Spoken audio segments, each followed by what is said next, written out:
Ukraine, Ukraine, Ukraine. Music to our ears, yes? Needless to say, we are gladdened by recent developments in Eastern Europe and Russia. How could we not be? The sides have been starkly drawn, the media outlets have been quick to join in the fun. For you fiends who have not been following these events, perhaps because your patient shows no interest or is too young to understand, it appears that the ghost of the Cold War has been sighted.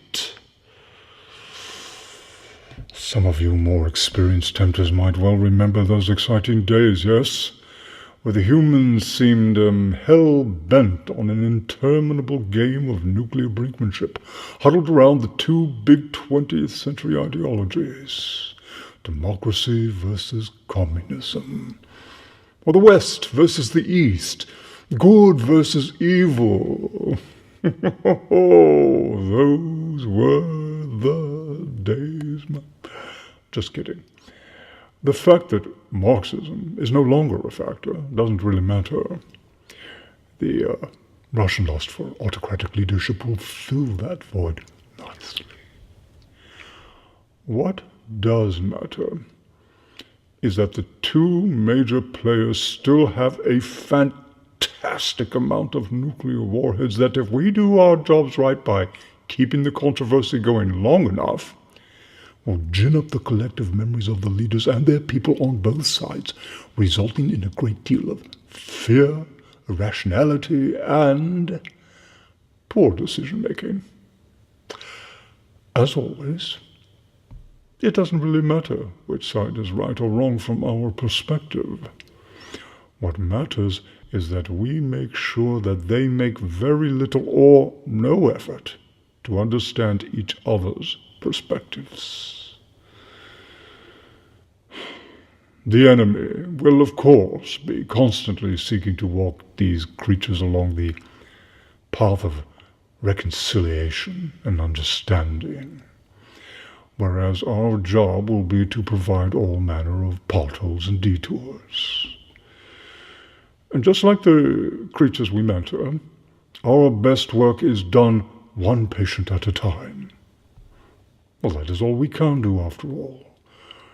Even if you are charged with a human as young as, say, 5 or 6 years of age, you can make sure that he or she is aware of the parent's response to the Ukraine crisis.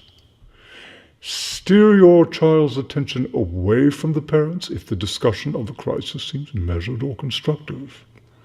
Send him off to play with one of his ridiculous toys, or better yet, have him play a violent video game. It is never too early for that.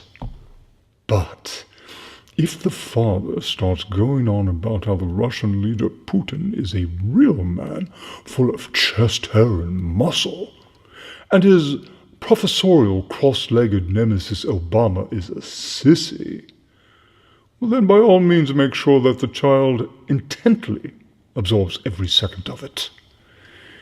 Even at this young age, the enemy has seen fit to make these creatures sensitive to all manner of emotional expression. Think of your young patient as a sponge, whose only purpose is to absorb all the muck and the mess about him that the adults are daily creating. So, just because your child is very young, you must not become complacent.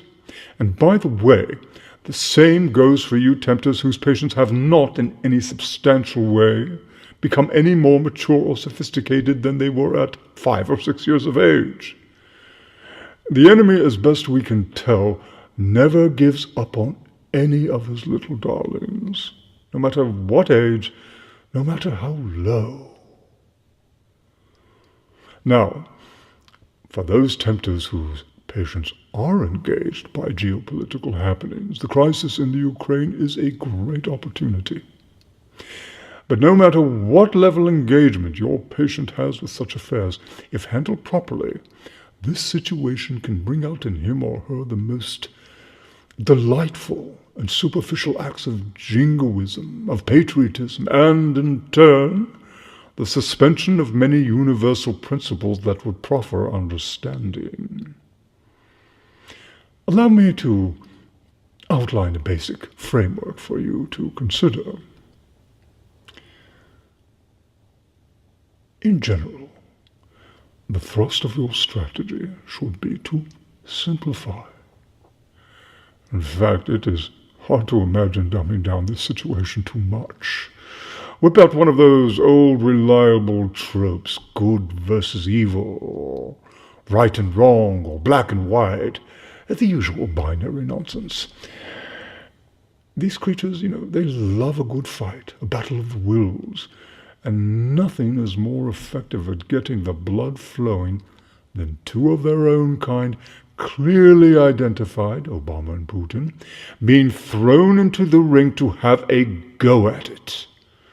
Never mind that you and I know that these two men are the tip of the head of a snake that has been coiling and uncoiling for decades. This complex history of the Cold War and the social, political, and economic factors surrounding it represent a galaxy of time and circumstance of which these two gentlemen are but a flash, a millisecond. But you will be telling your patient that all that matters is what is happening right here and now between these two men. Shouldn't be too difficult, provided you have been routinely reminding your patient that all history is bunk.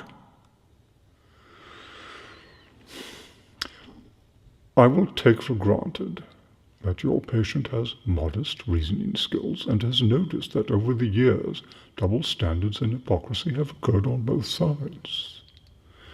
But it does not necessarily follow that he will choose to employ such skills with regards to the Ukraine situation.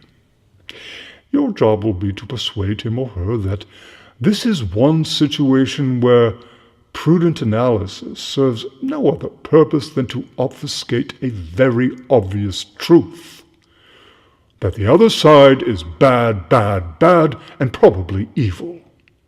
There comes a time, after all, when a spade must be called a spade.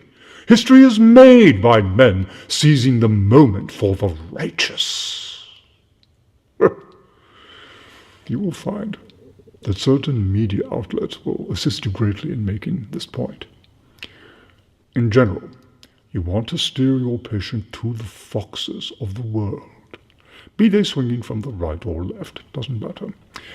These are moving picture institutions that make no bones as to what they are about, and in fact are proud of it. They are peopled by, for the most part, partisan hacks whose sole purpose is to titillate the public, protect their jobs, and build personal wealth, while of course denying that they are doing any of this. Identify those media players whose appeal is rooted in a healthy diet of us versus them, and let them pour it over your unsuspecting fool. I know it's an old recipe, but it's a solid one. So, if your patient happens to be a knucklehead and an American, feed him a steady diet of Rush Limbaugh. He is syndicated in all parts of the United States, so he should have no trouble accessing him. If, on the other hand, he enjoys feeling smug and superior, try that uber-narcissist, Bill O'Reilly. They and their ilk will raise Putin up, with qualifications of course, just enough to make his opponent Obama, their own president, mind you, look indecisive, weak, and the sole reason as to why the United States has not yet given Russia the licking it deserves. The left's approach is somewhat more subtle and less hysterical, but careful scoping of it will reveal that many of its actors are drowning in confirmation bias and very eager to cast the United States as heavily incriminated in all things contributing to the event. Try the word blowback. They invented it and like it. Now, if your patient is the reading type, you have my sympathy, as it will make your task a bit more tricky. the medium of television and video is much more agreeable, so agreeable to our work. But if your patient insists on reading, then draw his attention to the blogosphere. It is filled with largely inexperienced, uninformed armchair know-it-alls who have much to get off their chests. Suggest to your patient that this is the only realm which has not been co-opted by the state or corporate media. Speaking of which, while most of the latter, the corporate media, is bad, which is to say good, there are elements within it that seem, at least on the surface, committed to trying to grasp that holy grail of objectivity. Steer your patient well clear of any writer or columnist that seems taken with this ridiculous notion. This craving for objectivity is like the craving for perfection. It is unnatural and unattainable. But nothing pleases the enemy more than when his creatures make it their quest, no matter how futile. Objectivity, after all, is one of the pillars of reason, which is ironic considering that it makes no sense at all, as best we can tell. So, what we want then is for Putin and Obama to be front and center, body language and all, hurling verbal daggers at one another, making it impossible for either to respond with anything other than self-righteous indignation. Remember that for humans nothing matters more than saving face. Conceding anything is seen as weakness. As you may have noticed, I would think you have noticed, I have said nothing about the particulars of the Ukraine situation. Why? Because they don't really matter. If your patient seeks to inquire along these lines, then I am afraid you have lost this battle. It will be a clear indication that you have not followed the advice I have given and have let slip a wonderful opportunity to make your patient a little more stupid. Well, these things happen, so don't despair. The game is long, and there are many more crises to come. We will see to it. That is all.